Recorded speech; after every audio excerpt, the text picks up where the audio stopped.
TMR Consulting les invita al foro Seguridad Nacional y Crimen Organizado, una perspectiva hemisférica. Este miércoles 21 de mayo a las 7 de la noche en el Club Unión en San José. Conozca a través de la visión de expertos la situación de la inseguridad nacional y el crimen organizado en Costa Rica desde una perspectiva hemisférica y multidimensional. Con nuestros invitados, Pablo Ceballos desde Chile, especialista en inteligencia, terrorismo internacional, amenazas emergentes y crimen organizado transnacional. Desde Estados Unidos, Douglas Fara, periodista, autor y consultor de seguridad nacional estadounidense. Por Costa Rica, Tania Molina, criminóloga, consultora y escritora del libro Futuro Secuestrado. Con el moderador Bernie Montoya Delgado, doctor en política pública, académico y director editorial. Miércoles 21 de mayo, 7 de la noche. Seguridad Nacional y Crimen Organizado.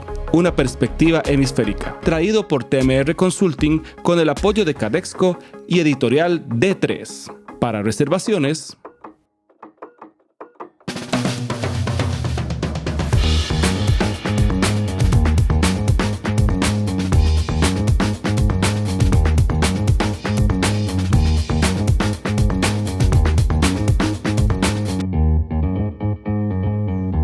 Hoy estamos con Pablo Ceballos desde Chile, que nos acompaña para poder abordar un tema que es trascendental sobre crimen organizado transnacional, y además vamos a abordar de una forma relativamente amplia hasta donde se pueda. El fenómeno criminal es para un abordaje de muchas horas.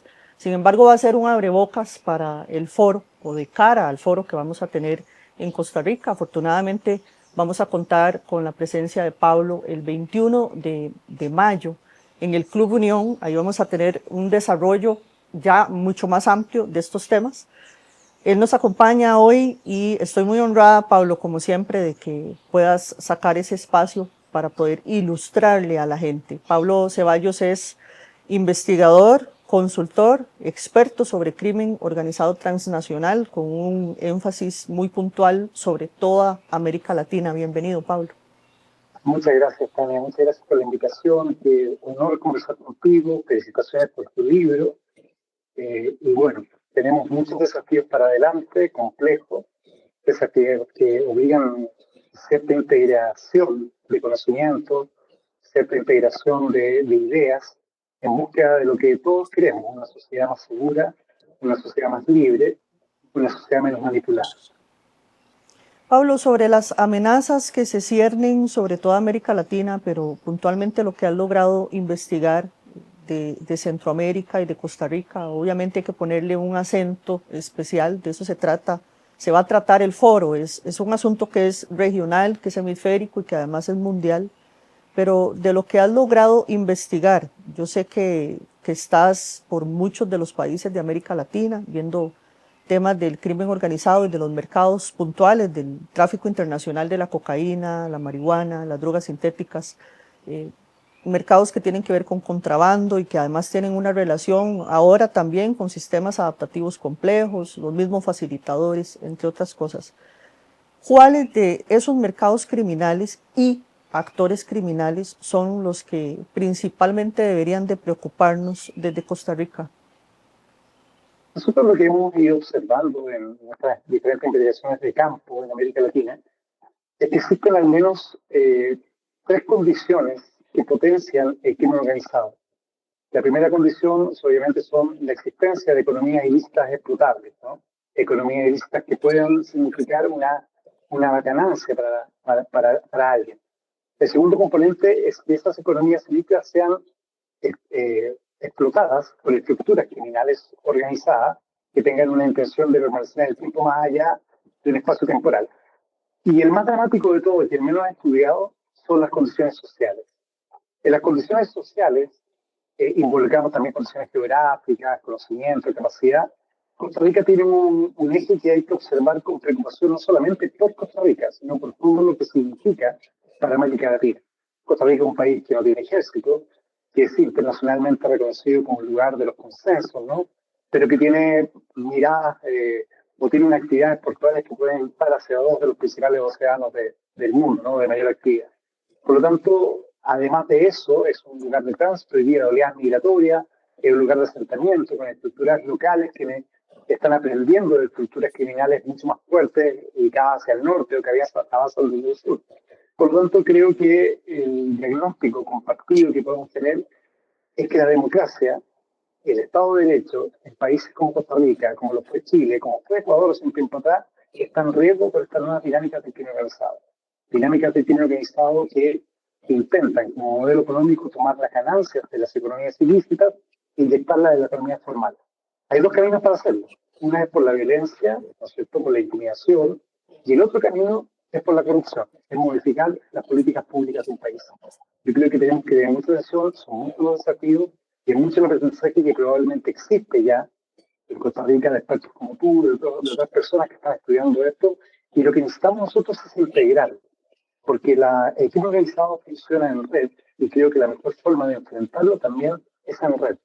A veces los países no funcionan tan en red y por lo tanto los investigadores independientes, las personas que estamos dedicados a tratar de entender este fenómeno, podemos ser unos articuladores de segunda línea para poder definir y ayudar las políticas públicas de un país o por lo menos informar socialmente lo que está en red.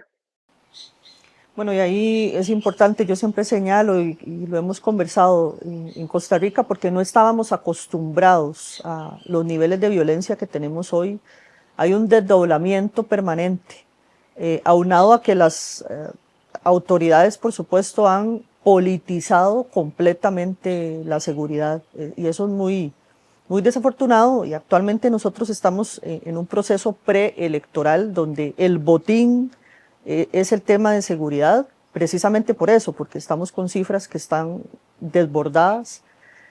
Vos ves en este momento en Costa Rica y en Centroamérica, porque además hay un efecto globo que se está produciendo, no solo por el tema de la migración inversa, por las políticas que se están implementando distintas del tema migratorio, y además del combate y la declaratoria de ciertas organizaciones criminales que son transnacionales y que han nacido en América Latina como grupos terroristas. Todo esto va a producir una migración inversa y también un efecto globo en Costa Rica.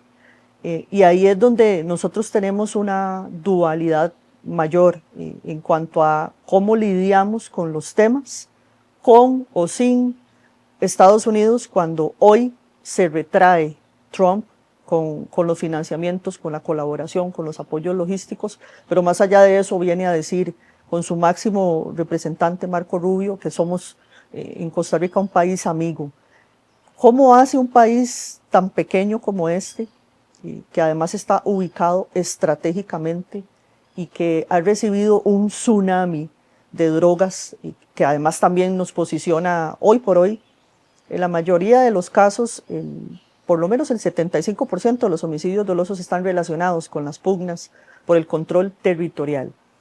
Pero hay una relación ahí y también hay que señalar que el tejido social cambió y que hay una violencia que es interpersonal.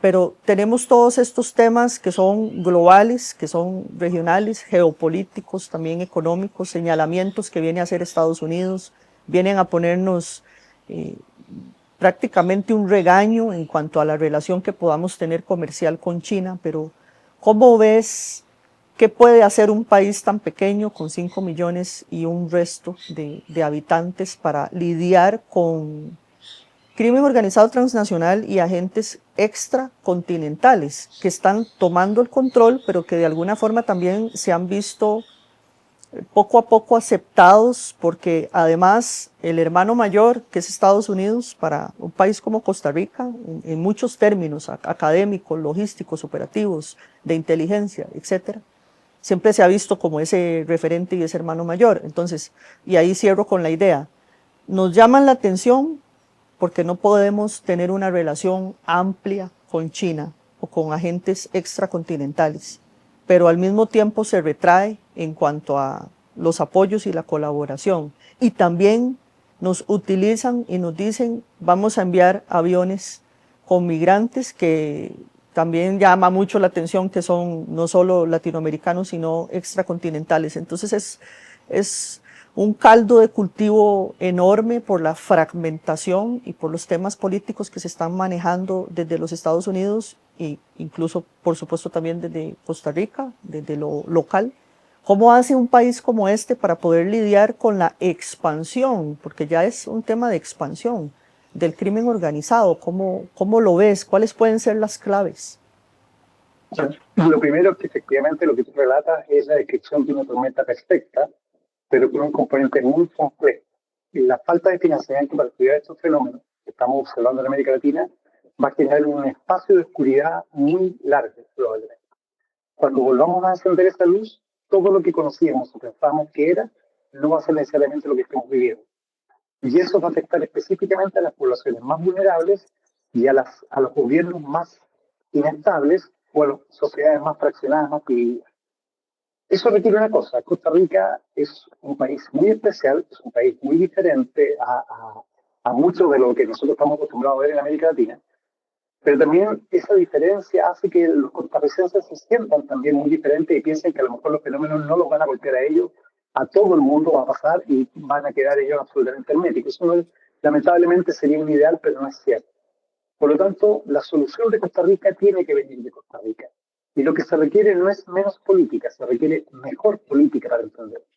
La mejor política en una etapa eleccionaria es difícil de encontrarla, porque hoy día lo que más vale es el discurso, la oferta, la temporada de los ofertores. Yo voy a hacer esto, yo voy a cerrar la frontera, voy a expulsar a los migrantes, voy a terminar con el crimen organizado.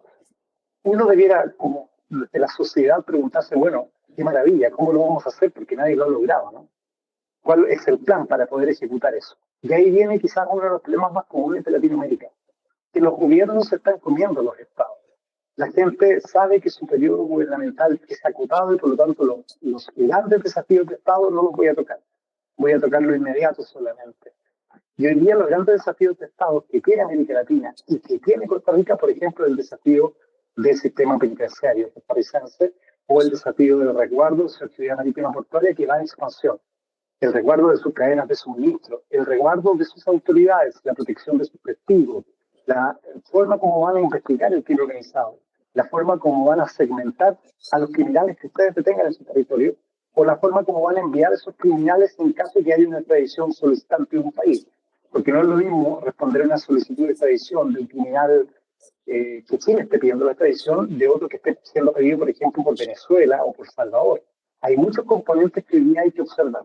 Creo que lo principal, el primer paso, Tania, creo que tú has cooperado bastante en tenerlo, es iniciar un diagnóstico compartido del riesgo. Porque uno puede tener un diagnóstico diferente respecto al impacto, pero del riesgo no podemos tener un diagnóstico definido. ¿Cuál es el riesgo? La democracia. ¿Cuál es el riesgo? El Estado de Derecho. Y lamentablemente, Costa Rica tiene menos resiliencia que casi todos los países de Latinoamérica, porque no tiene, por ejemplo, las Fuerzas Armadas. Es el último botón de resiliencia que tienen los países muy afectados por el crimen organizado. O sea, ustedes van a tener que enfrentar cualquier amenaza grave, disruptiva, diferente del crimen organizado, con las fuerzas que tienen. Por lo tanto, la mayor fuerza que ustedes pueden lograr es una unión social que comprenda lo que está en juego. Y yo creo que, y esto es lo lamentable, para llegar a eso no hay mucho tiempo. Y no se trata de meter miedo, se trata de dimensionar cuál es el Costa Rica que queremos en los próximos 10 años. Y cuál es el Costa Rica que no queremos que se les secuestre en el futuro. Eso es lo que necesitamos nosotros establecer. Y estos conversatorios son el lugar donde surgen estas ideas y son el lugar también donde ciertas convicciones, ¿no es cierto?, que pueden ser muy atractivas hoy día, de manos duras, de exceso, aterrizan con lo duro que es la muralla de la realidad, pero permite tener futuros de conversaciones más fuertes. Yo creo que Costa Rica tiene que mirar también hoy día la asociatividad con la Unión Europea para la protección de sus fronteras, para la protección de sus puertos, para comprender mejor de qué forma desarrollan su sistema carcelario y penitenciario, etc. Yo creo que por ahí hay ciertos caminos, pero toda esta construcción, Tania, es una construcción en bloque. No es una solución mágica que trae una hada y que toca con la varita y soluciona todo, no. La construcción en el bloque es constante, es permanente. La construcción, como se dice, es sin prisa, pero es sin pausa. Pero entendiendo que nosotros tenemos un tiempo acotado para iniciar esa construcción de seguridad.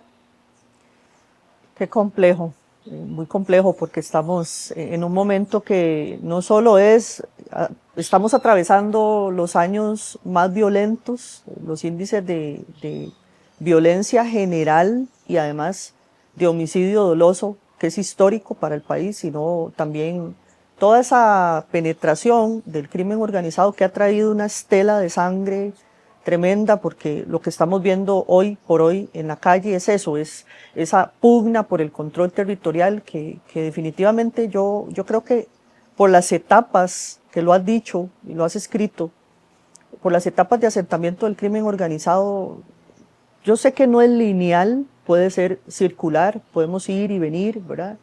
Pero hay muchísima violencia y mucha semiótica también en todo lo que están haciendo y además cómo están instrumentalizando con las víctimas colaterales. Nunca antes tuvimos tantas y estamos viendo crímenes que implican también a la niñez. O sea, niños, incluso un bebé de 6 meses de nacido que fue asesinado en medio de una pugna.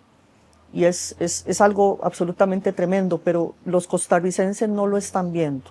Lo otro que es muy complejo es que estamos en ese proceso preelectoral de este año, porque escogemos presidencia en febrero del próximo año y entonces hay una serie de ofrecimientos. Ahora que decías el tema carcelario, ¿verdad? Que sabemos que para los criminales implica estar en el útero, es volver al vientre materno. Que hay que hacer yo pienso que un reseteo general del sistema penitenciario nacional, pero hoy por hoy se está promoviendo prácticamente emular un modelo como el de Bukele.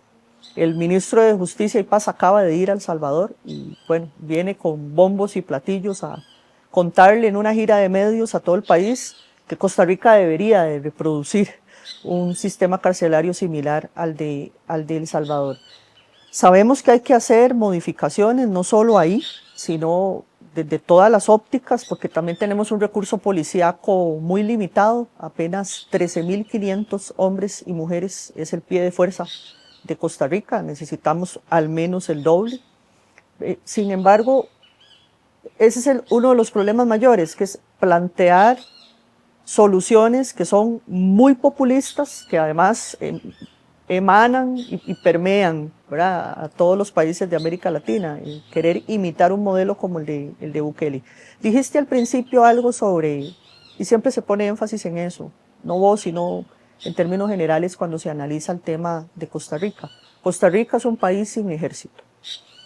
Nosotros estamos plenamente convencidos de que no lo necesitamos, ¿verdad? Porque la apuesta que se hizo en este país fue invertir todos esos recursos en la educación, en la salud y en lo social. Pero entonces, ¿qué debería de aterrizar el país para el mediano y largo plazo? Porque no hay una inmediatez. En todo caso, ni siquiera el reclutamiento de agentes policiales es inmediato. Pero entonces, ¿cuál debería de ser la apuesta en tu experiencia? Porque también has leído todos estos indicadores a nivel de toda América Latina y la mayoría de los países tienen ejército. Panamá y Costa Rica no lo tienen y tenemos que lidiar prácticamente con los mismos problemas porque además tenemos todo el asunto migratorio, la migración irregular, ahora la migración inversa y somos, aquí producimos un efecto globo, pero ¿cuáles deberían de ser las claves, Pablo? Según lo que has podido leer y visualizar a nivel policial, a nivel del manejo de las Fuerzas Armadas de los países en el combate, que eso yo sé que es una discusión muy amplia, pero lo que has podido visualizar, que eventualmente pueda, de alguna forma, tiene que ser un traje a la medida, yo estoy de acuerdo, pero con tu experiencia, ¿cuáles deberían de ser esas claves para este país? Bueno, lo primero es decir que efectivamente entre reclutar menores para ingresar al circuito de crimen organizado y reclutar jóvenes para que ingresen a la policía, la primera opción es más rápida, más rentable y económicamente mucho más atractiva, ¿no? Y eso es lo terrible de esto. Creo que lo de Costa Rica es, primero, perfeccionar y capacitar sus fuerzas policiales con grupos muy especializados para el trabajo, la intervención barrial, que es una intervención diferente a la intervención que tú tienes que hacer en un territorio, a la intervención específica y táctica contra estructuras de crimen organizado. Capacitar también dentro de las fuerzas policiales a agentes especializados en la búsqueda de los dineros y la economía ilícita de los grupos criminales, que es realmente el punto de equilibrio que nos hace caer. Pero yo creo que nada de eso funciona si ustedes no tienen un sistema robusto de inteligencia que integre todas las capacidades del Estado, que pueda además tocar otros tipos de alertas algorítmicas que tiene el Estado, por ejemplo, niños que tienen ausencia escolar o incremento de violencia ingresada a un hospital o un punto de salud. Si no logran integrar esa información y convertirla en información práctica y oportuna para que 13.300 hombres puedan actuar sobre el crimen organizado, la lucha es muy difícil. Por lo tanto, la integración de niveles de inteligencia, la capacitación específica en áreas muy puntuales a ciertos grupos policiales especializados. Porque lo que tiende a suceder es que un policía, tú le compras un casco más moderno, un chaleco antibalas más moderno y un fusil mucho más grande que el que tenían y ya es un policía táctico, pero no tiene entrenamiento.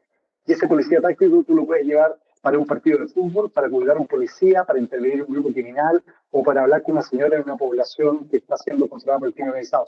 Eso no sirve. Se necesitan policías dentro de la policía muy especializados para cada una de sus funciones, porque además permite medir cuál es el real impacto que esa capacitación en esos policías está teniendo en el objetivo que se les entregó. Entonces, hay policías que tienen que estar muy capacitados, por ejemplo, en el caso de una emergencia carcelaria, que sin ser su área de trabajo puedan intervenir dentro de un recinto penitenciario y apoyar a los guardias penitenciarios que tienen la misión de hacerlo. Entonces, ese trabajo solamente se puede hacer si se realiza un sistema férreo, fuerte, de inteligencia que no solamente detecte las amenazas, sino anticipe nuevas amenazas como consecuencia de las reacciones del Estado. Yo creo que uno de los problemas que siempre sucede es que el Estado reacciona, pero no mide qué consecuencias puede tener su reacción. Y toda acción genera una reacción. Y por lo tanto, creo que el camino va para allá. Y a ese camino hay que sumar la evidencia con datos, el trabajo científico, hay que sumar los observatorios independientes que puedan ir guiando o anticipando también lo que el Estado no está viendo. O sea, necesitamos un pilar que tenga más de un ojo para poder observar. No necesitamos solamente el ojo del Estado, necesitamos el ojo social para poder advertir, señalar, evidenciar ciertas transformaciones y cambios que se pueden dar en un territorio como el de Costa Rica. Bueno, y ahí entonces es otra tarea titánica. Tenemos un Estado como nunca de fragmentado, toda la institucionalidad son islas, está el Poder Ejecutivo en una pugna permanente con el Poder Legislativo y con el Poder Judicial, en todo caso enfrentando temas que han trascendido en los medios internacionales, la Fiscalía General de la República, en discusiones que además son absolutamente personales. Entonces, y nada de eso nos ayuda, Pablo, ¿verdad? Tenemos un Estado muy fragmentado que como hemos escrito y hemos investigado, definitivamente el crimen organizado no va a operar nunca en un vacío, van a aprovechar todos estos espacios y además, mientras ellos están en discusiones estériles y se están ofendiendo o están discutiendo, pues obviamente estas organizaciones se expanden y entonces ahí definitivamente yo por lo menos no tengo mucho positivo que decir o pensar sobre el futuro inmediato de Costa Rica. Yo creo que el caldo cultivo está, la situación está servida para que sigan expandiéndose hasta el mediano plazo, si es que se da un cambio en lo político. Ahora bien, las organizaciones transnacionales, lo has dicho, lo escribiste en tu libro, Un virus entre sombras, cómo el Tren de Aragua representa una amenaza tremenda, no solo para Chile, sino para los países de América Latina, porque además han ido moviéndose a partir de la migración irregular hacia los Estados Unidos. Yo digo, si están en Estados Unidos, por supuesto tienen que estar en Costa Rica. Pero acá se le baja el tono a todo. Aquí no hay eventualmente peligro, ni células terroristas, ni hay sistemas adaptativos complejos, ni mafias extracontinentales. Eso sucede en el Triángulo Norte o está sucediendo allá en Chile. Costa Rica no, porque Costa Rica es un país precioso, pura vida, maravilloso.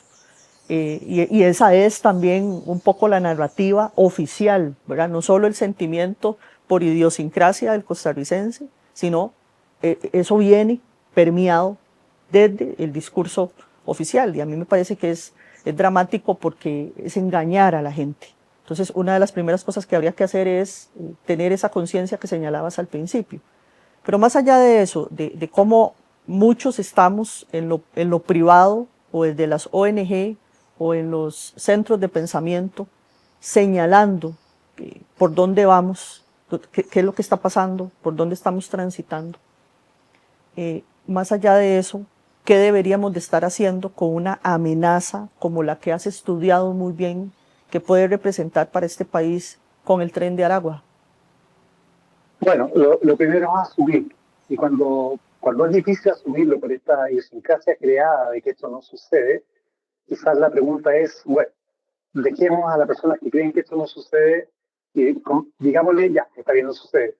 Entonces, hagamos el paso más inteligente. Preparémonos para que nunca suceda.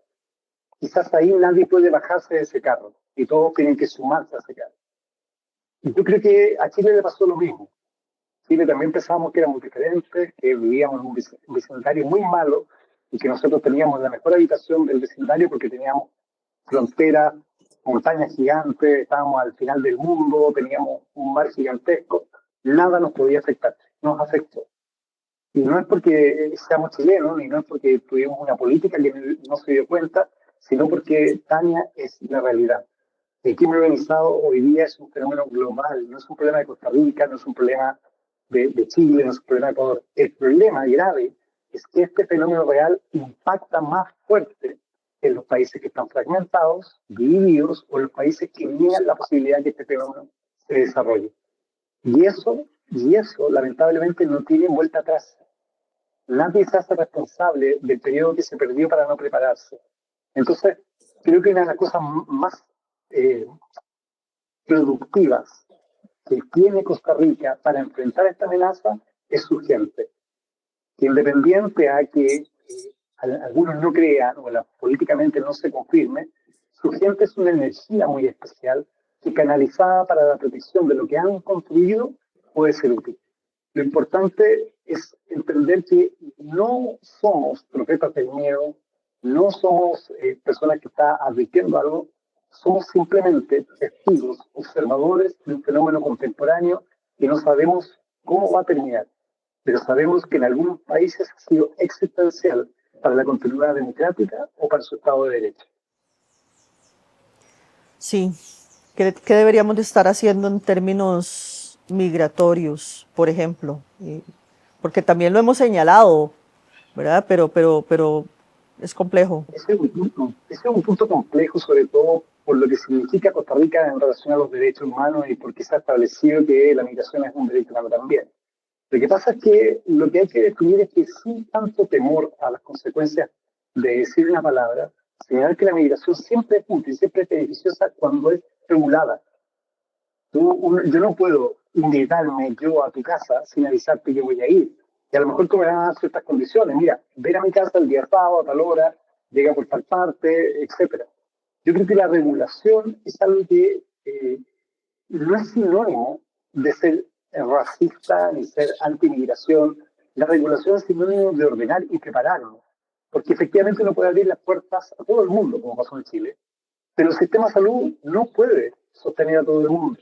El sistema de educación no puede sostener a todo el mundo. Entonces, los efectos sociales son muy fuertes. Y uno de los efectos sociales más complejos en materia de salud y educación es que genera oleadas de niños que no pueden entrar al colegio.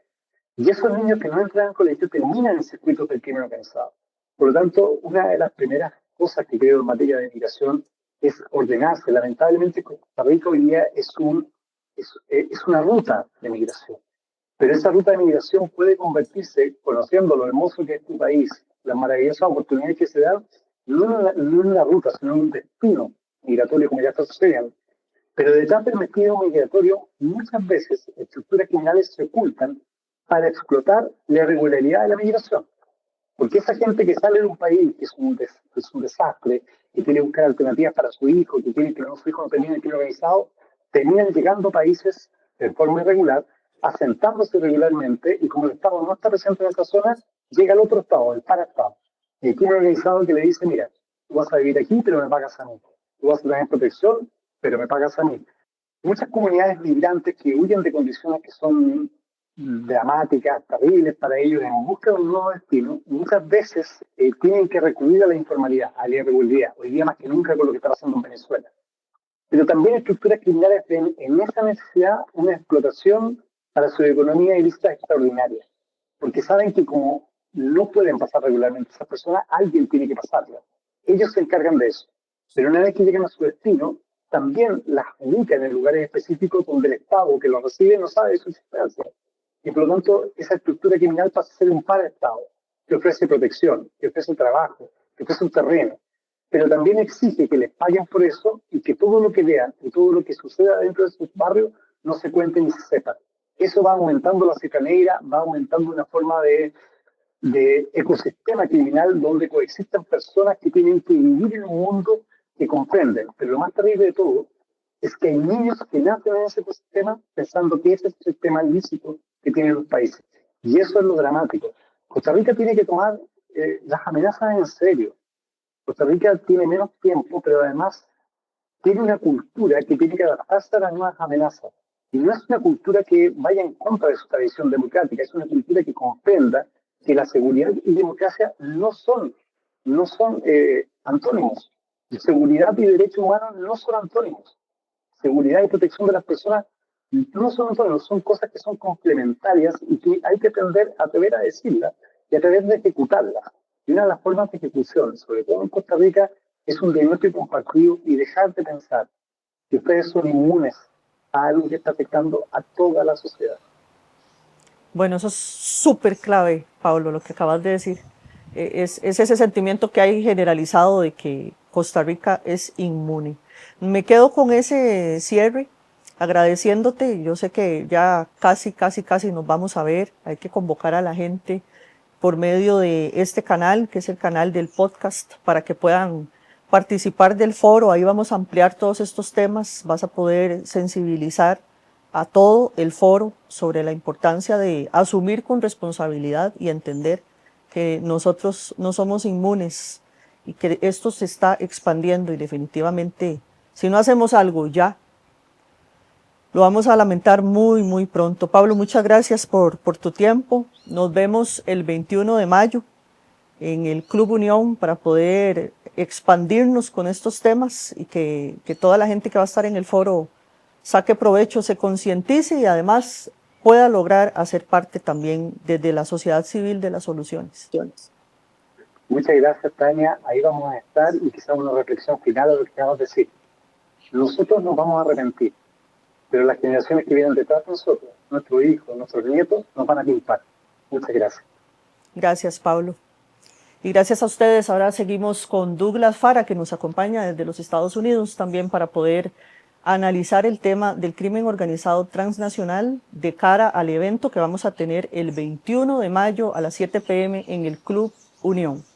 TMR Consulting les invita al foro Seguridad Nacional y Crimen Organizado, una perspectiva hemisférica. Este miércoles 21 de mayo a las 7 de la noche en el Club Unión en San José. Conozca a través de la visión de expertos la situación de la inseguridad nacional y el crimen organizado en Costa Rica desde una perspectiva hemisférica y multidimensional. Con nuestros invitados, Pablo Ceballos desde Chile, especialista en inteligencia, terrorismo internacional, amenazas emergentes y crimen organizado transnacional. Desde Estados Unidos, Douglas Fara, periodista, autor y consultor de seguridad nacional estadounidense. Por Costa Rica, Tania Molina, criminóloga, consultora y escritora del libro Futuro Secuestrado. Con el moderador Bernie Montoya Delgado, doctor en política pública, académico y director editorial. Miércoles 21 de mayo, 7 de la noche. Seguridad Nacional y Crimen Organizado. Una perspectiva hemisférica. Traído por TMR Consulting con el apoyo de Cadexco y editorial D3. Para reservaciones. Bueno, hoy estamos de vuelta y con un episodio que me emociona muchísimo sobre crimen organizado transnacional, nada más y nada menos que tengo el honor de compartir los micrófonos del podcast Seguridad Hoy, TMR Consulting, con Douglas Fara. Douglas Fara nos acompaña desde los Estados Unidos. Douglas es experto sobre crimen organizado transnacional con especial énfasis en América Latina. Y es el fundador y presidente de IBI Consultants. Bienvenido, Douglas. Gracias por el espacio y por la espera para poder contarle a la gente sobre un tema que es tan trascendental para todos. Para mí un honor, Tania, muchísimas gracias por tenerme acá. Gracias, Douglas. Bueno, empecemos contándole a la audiencia temas que son macro y que son muy relevantes sobre crimen organizado transnacional y sobre la expansión que se ha dado en Costa Rica y en la mayoría de los países de América Latina de los agentes que son extracontinentales. ¿Por qué es tan importante poner atención en todas estas cosas que están pasando y principalmente en Costa Rica, por cuanto nosotros tenemos límite fronterizo con un país como Nicaragua y además se ciernen siempre cierto tipo de amenazas extracontinentales con la relación que tienen estrictamente y además muy estrecha con Rusia y con China? Bueno, yo creo que hay un fenómeno nuevo, ¿no?, en la región en términos de crimen transnacional, que no es solo Rusia que juega un papel importante, China que tiene ahora establecido grupos criminales bajo la protección del gobierno de China, igual que los grupos de Rusia. Tenemos también la 'Ndrangheta italiana, que es una parte de la mafia tal vez más poderosa del mundo. Están los albaneses, la mafia albanesa, están los turcos, hay un montón de grupos nuevos que sirven para desestabilizar la región, en primer lugar, y segundo, como hay ciertas alianzas entre esos grupos y lo que yo llamo los estados criminalizados, Nicaragua, Venezuela, en su momento Ecuador, que ya está saliendo, pasando por otro momento, Bolivia, que tiene bastante problema, y diría hasta El Salvador, donde tenemos un autoritarismo ideológicamente agnóstico, donde está el crimen también incrustado en el gobierno, que eso sirve a desestabilizar toda la región y todo el Estado de Derecho, ¿no? O sea, estamos viendo nuevos mercados para los productos ilícitos, nuevas maneras de lavar dinero, nuevos modos de compenetrar el gobierno con recursos mucho más amplios. Entonces yo creo que estamos viviendo un momento muy complejo hoy en día. Ahora que decías el tema que es importantísimo de un gobierno que puede resultar ser autoritario con El Salvador y también cómo eso de alguna forma puede producir por cómo se combate al crimen organizado y además como hay una declaratoria para ciertos grupos que son criminales, redes transnacionales, hoy categorizados como grupos terroristas, ¿cómo incide eso y puede producir un efecto globo para un país centroamericano como Costa Rica? Mire, Costa Rica siempre ha tenido la historia de no tener una fuerza militar desde los años 40, ha tenido fronteras, siempre ha servido, digamos, como una isla de paz durante las guerras que yo cubría en Centroamérica, etcétera. Y ahora, o sea, de todos los países en la región, Costa Rica está menos preparado para enfrentar algo así, simplemente porque nunca ha tenido que hacerlo, ¿no? Entonces, el efecto globo, lo que tú dices, o sea, la gente cuando hay presión en un lugar pasa en otro lugar, pero también buscan espacios donde el gobierno no ha podido manejar o no tiene la capacidad o la experiencia para manejar los nuevos fenómenos. Entonces yo creo que el problema para Costa Rica es enorme porque primero vive el turismo, que significa que todo el mundo puede llegar ahí con una facilidad relativa, ¿no? Fácil de llegar, fácil de quedarse. Segundo, viven de la economía del turismo, que implica muchos gastos que la gente viene, entonces es fácil de lavar dinero porque no hay un control muy estricto. Y los controles estrictos cortarían un poco el turismo, ¿no? No es una cosa ilógica, simplemente es un causa y efecto que tenemos.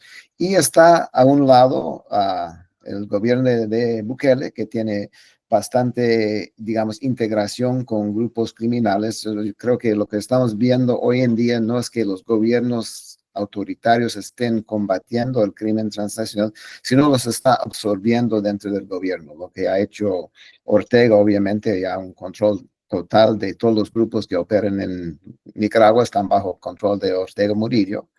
En El Salvador están ahora como, digamos, yo diría que la nueva ranfla de las maras y pandillas, ahora es el gobierno que controla cómo se manejan eso. Yo creo que Venezuela igual, es un control total, Cuba total. Entonces yo creo que hay que entender que el fenómeno ya no es de combatir el crimen transnacional en esos estados, sino cómo el Estado llega a un control, como un árbitro, ¿no? Un control, digamos, unitario sobre todo, pero son los árbitros de quienes pueden operar con impunidad y quienes no puedan.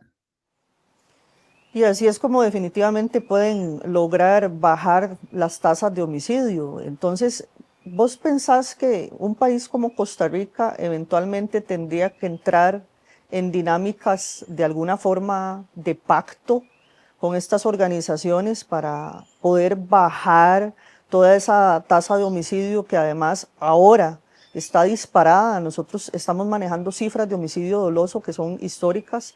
La cantidad de víctimas colaterales también es nunca antes vista. Tiene una estrecha relación con el crimen organizado, puntualmente con el mercado criminal del tráfico internacional de la cocaína, de la marihuana.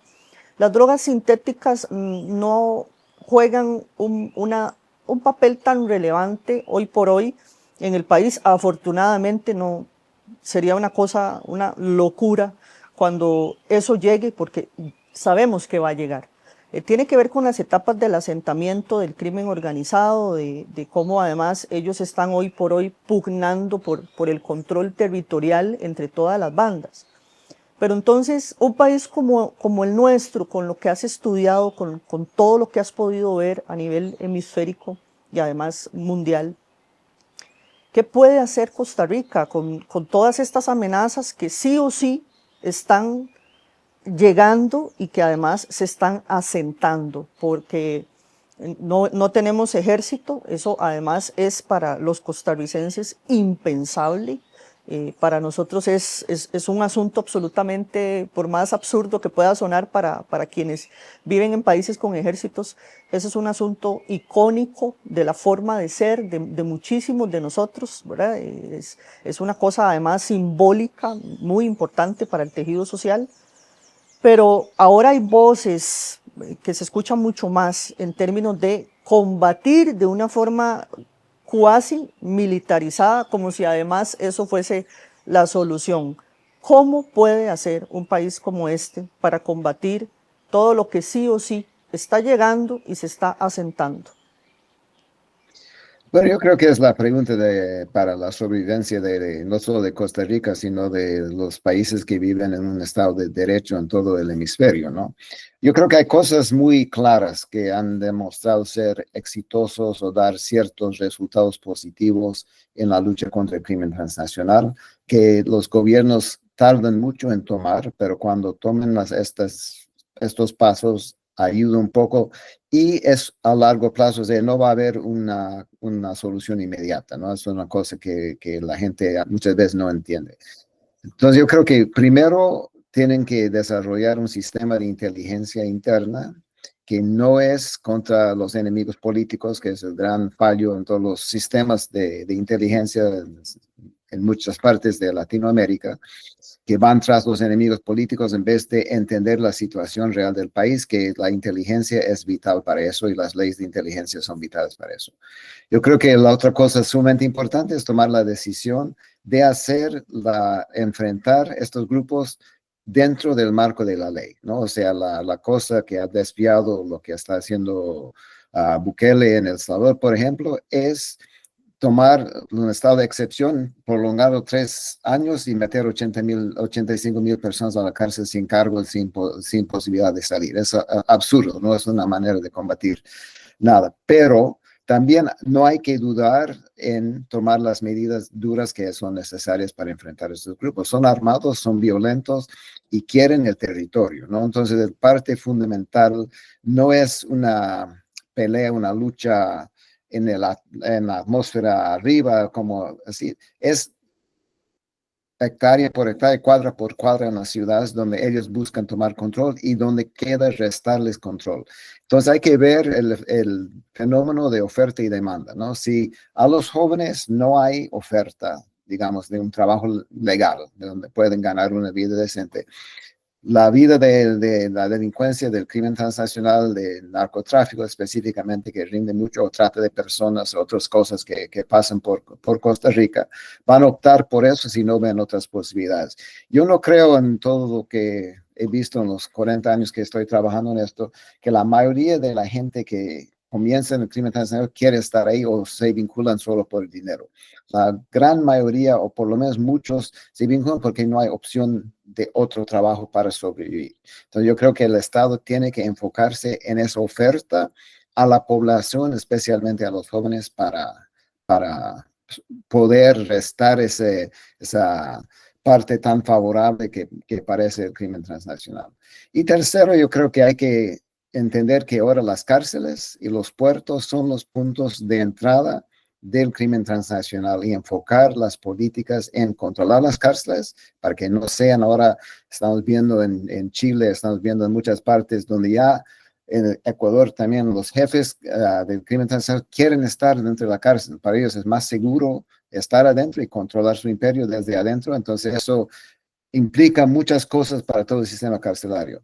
Y los puertos, por las nuevas modalidades de tráfico, por los nuevos productos de tráfico, etcétera, son ahora muy vulnerables. Entonces yo creo que hay que dar prioridad a ciertas cosas y de ahí ir arrancando. Y yo creo que un ejemplo que sí funcionó fue Colombia durante unos cuantos años, cuando tenían una inteligencia unificada, tenían el ejército, policía, aliados extranjeros, Estados Unidos y otros, que permitían arrancar una cosa donde ya entendían y tomaran acciones.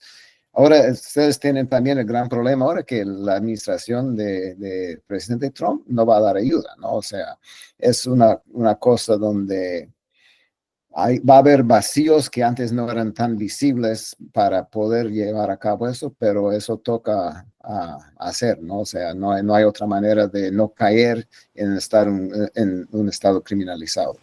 Bueno, y eso que decís que es tan preocupante, porque la política con Trump es no ayudar de alguna forma, pero al mismo tiempo es venir a hacer a Costa Rica con su máximo representante un llamado de atención en cuanto a la relación que nosotros podamos tener comercial y operativa. Igual, incluso lo vimos con el Canal de Panamá recientemente. Entonces, es no dar ayuda, pero permitir que de alguna forma se expanda la ayuda que puede venir perfectamente de China.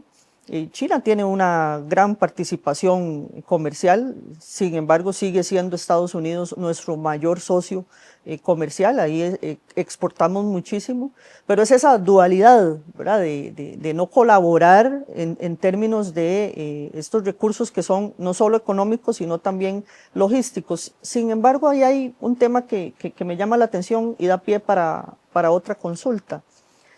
Recientemente con la visita de Marco Rubio a Costa Rica, se viene a hacer público un llamado de atención sobre eventuales concursos para todo el tema del 5G y del ciberespacio, ¿verdad? Y se nos hace ese llamado de atención que además fue público en conferencia de prensa con don Marco Rubio y el presidente de la República. Y también se viene a decir públicamente que Costa Rica es uno de los mayores países de la región y subregión, amigo, aliado, y de otra forma, sobre texto de esta relación, se le impone que tiene que asumirse como país ahí, como un tercer país seguro. Y un poco lo que te comentaba en off, del problema migratorio y de los asuntos migratorios que se le pone muy poca atención, que yo lo veo con gran preocupación. No podemos criminalizar la migración, sin embargo, hoy Costa Rica está recibiendo aviones con migrantes irregulares, no delincuentes, sino migrantes irregulares. Aviones, ya hemos recibido un par y eso va a continuar. Entonces, ahí, Douglas, esa relación que al final es de el hermano mayor con el hermano más pequeño, ¿qué le queda a un país como Costa Rica? Nosotros necesitamos, por supuesto, el apoyo logístico operativo, además a nivel no solo fronterizo, logístico, académico, sino nuestro mar, no podríamos, no tenemos la capacidad. Pero, ¿qué hace un país como Costa Rica que le toca decir sí o sí, yo recibo estos aviones, sí o sí, si quieren quedarse todos estos migrantes en el país con un fuero especial, que es el de particularmente el que tiene la connotación de refugio, pueden hacerlo? Y además también, hoy por hoy estamos saliendo en medios internacionales, no sé si has logrado verlo, como un país que está siendo, vamos a ver, corresponsable o está victimizando a estos migrantes porque están en un albergue. Entonces, es esa dualidad de que tenés que estar a la par de los Estados Unidos, pero al mismo tiempo te están imponiendo una serie de temas que pueden llevarnos a conflictos, no solo en el tejido social, sino pues que perfectamente pueden estar llegando personas de todo tipo. Yo creo que es el gran problema con la política actual, ¿no? O sea, a largo plazo toda la región se va a ir con China, ¿no? O sea, eso porque antes criticábamos mucho a China porque no tenía condiciones sobre corrupción, sobre medio ambiente, etcétera, y dejaban, o sea, daban el dinero y era muy fácil meterse a redes de corrupción en la ayuda a China. Pero ahora si Estados Unidos va a imponer todas estas condiciones, entonces va a ser mucho más atractivo eso que otra cosa. Yo creo que el gran problema que tiene Estados Unidos en términos de 5G y la infraestructura es que no hay contraoferta, ¿no? Yo trabajé mucho el tema en Chile, donde los chinos compraron 53% de la red eléctrica de Chile. Y yo era amigo de uno que estaba en el parte de gobierno negociando y decía, hombre, ¿cómo es que dejaron que los chinos compraran? Y mira, me dijo, Douglas, nosotros rogamos a Estados Unidos, rogamos a la Unión Europea poner una contraoferta, pero solo los chinos llegan. Si Estados Unidos no puede proveer 5G, que no lo va a hacer, entonces, ¿qué opción tiene Costa Rica si quiere entrar al quedarse en este siglo, ¿no? O sea, es absurdo exigir esas cosas cuando no hay una contraoferta real de parte de los que están demandando. Entonces yo creo que eso es uno de los grandes fracasos. Yo creo que va a ser peor ahora con esta administración que estamos viendo, que no va a haber ni la intención de hablar de contraoferta, que van a querer imponer y decir, bueno, quédense en el siglo XX entonces porque nosotros no toleramos a China. Al final, como te digo, yo creo que la gran mayoría de los países van a decir, bueno, entonces vamos con China, pues, o sea, es la alternativa. Yo creo que eso de imponer la aceptación de personas, de migrantes irregulares que han transitado por ahí, es un costo enorme para Costa Rica. Estamos viendo el costo enorme que ha tenido toda la región con la migración irregular de venezolanos que han inundado la región pues, con varios millones. Y encima, o sea, y eso ha causado una ruptura en el tejido social de toda la región, ¿no? Sin duda, esa migración masiva ha causado daños enormes, no por que la gente sea mala, sino simplemente ningún estado de la región puede absorber eso. Yo creo que Colombia tiene 3 y pico de millones, y Ecuador tiene casi 1 millón, Chile tiene 600,000, o sea, ningún país puede absorber esa cantidad de personas y darles que comer, darles atención médica, darles. Es muy, muy problemático. Y Costa Rica queda en el mismo sentido, o sea, Costa Rica funciona cuando los costarricenses viven ahí, pagan sus impuestos y tienen una economía funcional alrededor de lo que exportan y el turismo. Si encima de eso agregas el costo de tener sino cientos, sino miles de personas llegando, que eso destruye lo que puede hacer el Estado, ¿no? Y eso yo creo que es una de las grandes consecuencias no las consecuencias, sino de lo que empuje a la llegada del crimen transnacional. Ven que los estados están totalmente saturados de lo que no tienen margen de recursos para enfrentar el crimen transnacional porque están tratando de sobrevivir. Entonces yo creo que eso también ha debilitado tremendamente desde el norte al sur las democracias en la región, ¿no? Simplemente por tratar de hacer las cosas por derecho, legalmente, incurren estos costos enormes que les deja sin la capacidad de combatir otras cosas. Y es realmente una tragedia. O sea, desde Estados Unidos en esta política está sembrando su propia alejamiento de la región en una forma muy, muy visible, Sí, ¿no? además está produciendo una migración inversa también bastante agresiva. En todo caso, nosotros somos un país que es puente. Vos sabes que al estar a la par de Panamá, el tapón del Darién, más de 500.000 personas solo el año pasado transitaron por Costa Rica. Si solo el 1% de todas esas personas se quedan en un país como este, que todavía, afortunadamente, reúne una serie de condiciones sociopolíticas, económicas que son favorables, nosotros podemos estar en un problema muy grande. Douglas, para ir cerrando, ¿cuáles son algunos de los elementos clave, al menos unos 3 elementos claves, que estás visualizando, por donde nosotros otra vez deberíamos de transitar para lograr impedir el avance? Porque ahora ya se trata de eso, es lograr contener e impedir el avance del crimen organizado transnacional que tenemos. Nosotros ya sabemos de presencia de miembros del Tren de Aragua, que el TDA ha producido muchísimo problema, incluso en los Estados Unidos y en países como Chile, Ecuador. Lo estamos viendo a lo largo de toda América Latina. Pero al menos 3 elementos vitales o ejes que deberíamos de estar nosotros como sociedad, que es complejo porque no somos quienes tomamos las decisiones y no somos los que tenemos el poder, pero bueno, este espacio que es de comunicación social, este podcast que yo hago, esta iniciativa, le llega a las autoridades y nosotros al menos siempre estamos procurando que nos escuchen.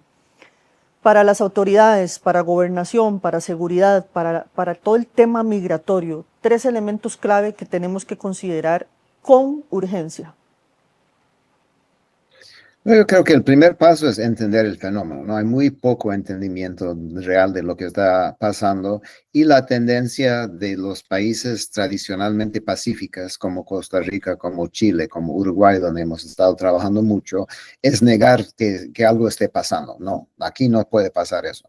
Hay que acabar con ese pensamiento porque eso es lo que frena la capacidad de avanzar y entender el fenómeno. Entonces yo creo que eso es fundamental.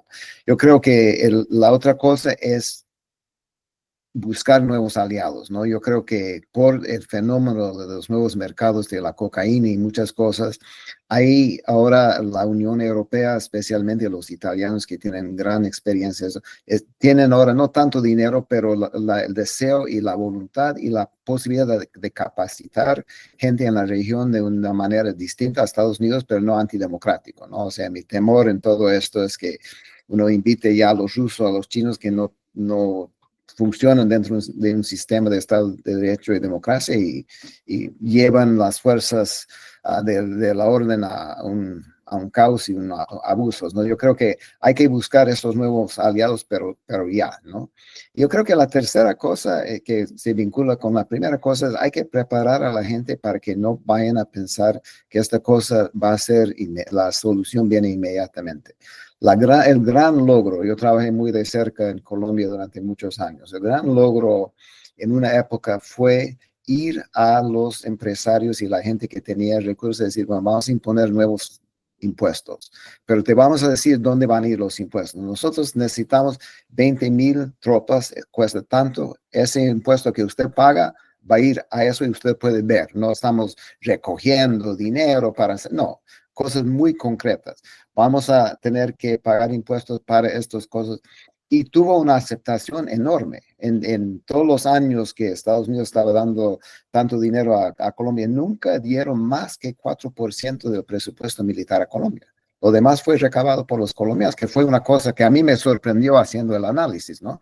Pero yo creo que hay maneras de preparar la sociedad para lo que viene, pedir más a los que pueden aportar más y estar muy consciente de lo que hablamos al principio, oferta y demanda. ¿Qué ofrece el gobierno, un Estado de Derecho, una sociedad que no ofrece el crimen transnacional y cómo hacerlo, cómo tener una contraoferta a lo que viene con Tren de Aragua, con los carteles, con la Mara Salvatrucha, va a llegar seguro en algún momento porque ya están en fase de expansión. Todos esos grupos que buscan esos espacios y no tener la idea, es muy difícil en gobiernos que acepten que hay territorio que ellos no controlan. Hay que controlar el territorio, comenzando con puntos específicos, como digo, cárceles, puertos, fronteras son fundamentales. Y de ahí, con los éxitos, puedes ir expandiendo. Pero yo diría que esas son las cosas fundamentales. Sí, uno de los principales problemas, ahora que señalabas estas claves, es la negación por idiosincrasia. La naturaleza del costarricense es desdoblarse.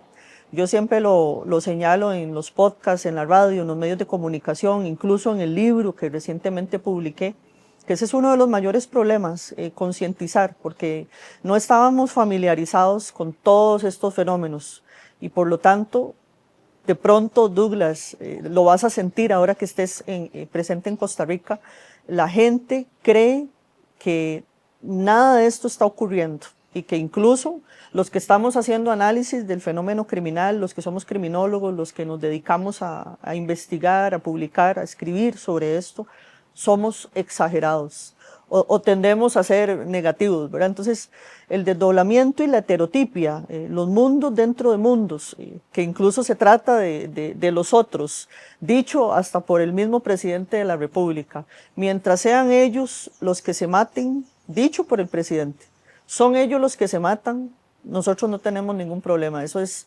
realmente uno de los mayores desafíos que tenemos en el país en este momento. Douglas, muchas gracias por el espacio y por poder introducirnos en esta materia que además es gigantesca. Son múltiples los mercados criminales, los actores criminales. El tema es gigantesco, pero es una introducción para que los oyentes y los que nos ven en el canal, en YouTube, y que además nos ven, nos escuchan y nos ven también con video en Spotify, puedan entender un poquito y con este abrebocas participar en el foro que vamos a estar haciendo prontamente en mayo aquí en Costa Rica. Ya casi estás acá. Muchas gracias por el espacio y nos vemos pronto. A ti, Tania, muchísimas gracias y sí, nos vemos allá y suerte, ¿no? Es una lucha enorme, pero no imposible y agradezco tus esfuerzos en esto. Con mucho gusto, muchas gracias. Y a todos ustedes, ya saben, muchas gracias también por estar siempre presentes. Compartan el podcast, vayan a Spotify, ahí lo pueden reproducir y también pueden seguir el canal también en la parte del YouTube. Darle no solo seguir, sino también compartirlo. Nos vamos a ver pronto, el 21 de mayo a las 7 p.m. en el Club Unión, en el Foro Hemisférico, sobre seguridad ciudadana, seguridad nacional y crimen organizado transnacional. Nos vemos en el próximo episodio. Muchas gracias por habernos acompañado en este episodio del podcast TMR Seguridad Hoy. Los invitamos a seguirnos en nuestras redes sociales. Construyamos comunidad en Facebook, Instagram, YouTube y Spotify como TMR Seguridad Hoy. Comparte esta información, ya que difundir la cultura de la seguridad crea mejores sociedades.